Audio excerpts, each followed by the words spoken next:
Hello everyone, welcome to GMAT Hub. In this video, we'll talk about thousands of people who are aspiring to get into ISB and other top B schools. And this is high time people start getting serious about getting into a top B school. So we get thousands of queries every year, and we help hundreds of people get into ISB and other B schools every year. So throughout this video, we'll discuss experiences of all those people, both the sides who actually got into their dream B schools, and for those people also who couldn't get into their dream B schools because of some mistakes, or there could be any other reason for that.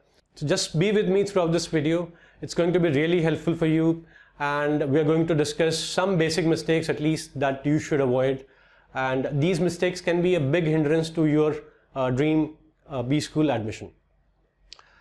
First of all, my name is Mohit Bhargav. I've mentored thousands of people get into their dream B schools through great GMAT scores and compelling B school applications. So if you're one of those who have just started about GMAT and you're very serious, very energetic, very enthusiastic about getting into a B school like ISB. ISB is one of the foremost B schools in India, one of the most sought after B schools in India. And when it comes to admission through GMAT, it's one of the best, without any doubt, beyond any doubt. So we're going to list down few mistakes that you should avoid. And we are running at a very squeezed timeline. GMAT itself takes around 90 days to crack at least. And we have, already we're sitting at a timeline where we have less than 90 days to crack GMAT and, make an application also to ISB. So the first round of deadline this year is 10th September. So less than 90 days for sure. And in this, you'll have to manage your GMAT score as well as your applications. Okay, application itself takes around 15-20 days at least.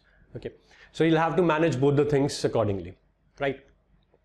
So this is one thing, and ISB has 3 rounds actually total. First round is for those people, let's say first category of people who have more than 2 years of work ex, and this is the first round for them. Second category of people would be people who have less than 2 years of work ex.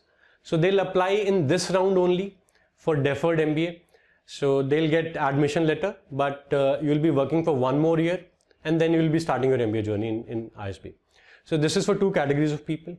And first round is always the most sought after because all the seats are available, and obviously your chances of admission would be highest in first round compared to what you have in second or third round, because some of the seats would be filled, and a lot more people would be ready by the second round. So the competition would increase, number of seats would decrease, so obviously the admission chances would be slightly lower in subsequent rounds. So first round is always the best bet, and let's see what mistakes you need to avoid so that you don't stumble at any step during your preparation. First thing, and reason for this mistake is that we have a squeezed timeline. So people go for self-preparation. So if you're new to GMAT and you're just starting up, you know nothing about GMAT, you could be one of those people who are prepared for CAT or other exams. Now, if you have, let's say 6 months, 5 to 6 months, you can easily do it with self-preparation. I mean, you can take that chance, because let's say you don't get your dream score in first attempt, you can take a retake. Okay, you can go for a second attempt. But right now we don't have that luxury, because you cannot take a second attempt before 15 to 16 days from the first attempt. So because you have squeezed timeline, you don't have that many extra days, so you're not going to get that luxury. Okay, so you need to get it in first attempt come what may, and that's the problem with self-preparation. Because you don't know that much about GMAT, it'll take some time for you to recognize what is there in GMAT, what actually is tested in GMAT. So it's a big risk you're taking if you're going for self-preparation. So take some professional help. It's always worth it, and it's not that expensive. I mean, you can check our courses. It's pretty much affordable. You can easily go for that and take some professional help. Second mistake people do is, I've seen, I'm getting a lot of calls nowadays, and a lot of those people are those who are prepared for CAT, and they've already made 1 attempt, some of them, And one mistake that they recognize is, and they're very candid and honest about it, they say that they were overconfident about GMAT. Okay, just because they've already prepared for CAT, they got a 97 percentile, 98 percentile, but somehow couldn't get into a good school. Now they are looking for GMAT and ISB kind of a college. Now they recognize, they acknowledge that they were overconfident. They did not prepare well. They were going with that mindset, the way they prepared for CAT. They're going for those institutes as well. It's a mindset thing. I mean, just to understand that thing, do one thing. Go to mba.com, the official website for GMAT. There are 2 free mocks available there. Take one of the mocks and you will realize it's a very different exam. It needs a totally different, very particular mindset to prepare for that particular set of questions. And if you go by that mindset, that CAT, ZAT mindset, those institutes itself, it's not going to happen. People realize it very late. They regret it later. Avoid that mistake, which is, it can be very costly. Third mistake that they make is, and it's not a mistake actually, but this can prove very costly. This can be a very big hurdle. That is consistency. See, most of you are working who are taking GMAT and trying to go for ISB. So all of you have the professional commitments, personal commitments. So we understand that consistency can be a challenge. But the problem happens when people think that they can take a week or 10 days gap and it will not affect much. Trust me, this is the biggest mistake people make. I mean, if you take a week or 10 days gap in your preparation, because we have again squeezed timelines, okay, we don't have margin of error. So this will be like the last nail in the coffin for you. Okay, in your preparation, if you take a gap of a week or 10 days, it's going to kill your preparation totally. Okay, and you'll be starting from scratch, and obviously you'll not have timelines for that, and you will be pushed to second round easily without any doubt. It's going to, I mean, there are no two ways about it. Without exception, if you're not consistent, your preparation would die down very soon. Okay, we realize this mistake because every year a lot of people do that, and it's not out of their choice, it's out of compulsion actually, because of their commitments. So we take care of this thing in a very, very meticulous way. We talk to all the people, all the students almost on a daily basis. We try to push them, we try to motivate them so that they squeeze out at least 1 to 2 hours every day at least.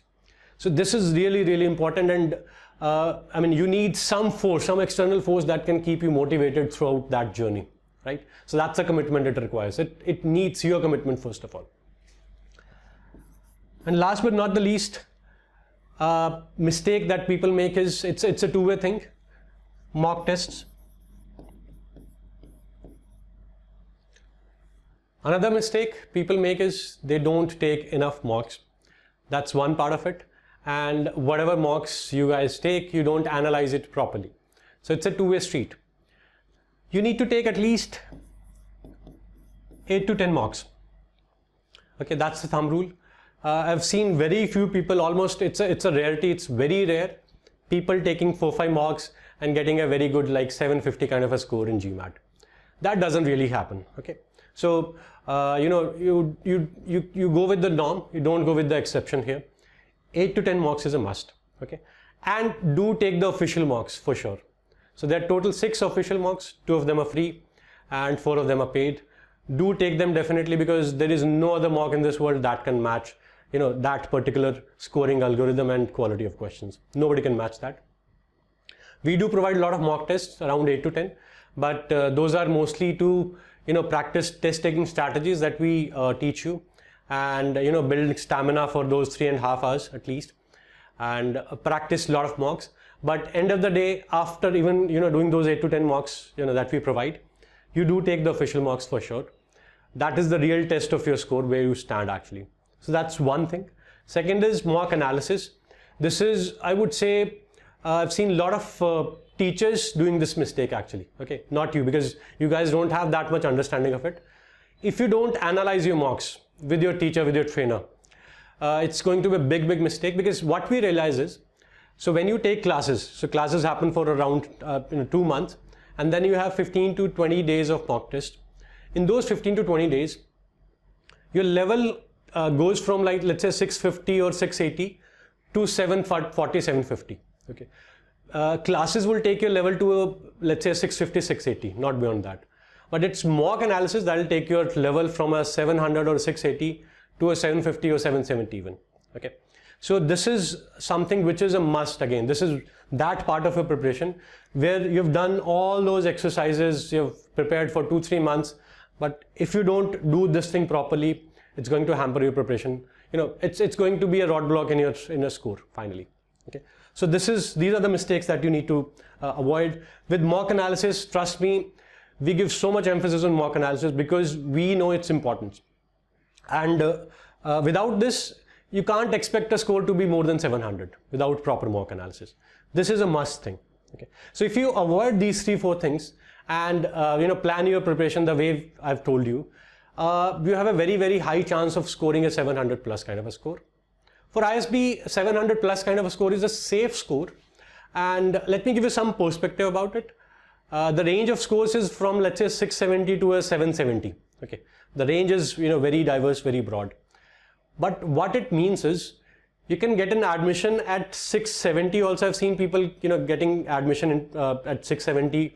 They work a lot on their profiles, their applications. And I've seen people getting rejected at a 760, a 770 kind of score because they didn't work well on their applications. The applications were kind of a dud, and they didn't even, end up getting interview calls. It's that bad. So a 700 plus kind of a score is a safe score. You work well on your applications, and if you have that kind of a score, you work well for the interview, prepare well for the interview.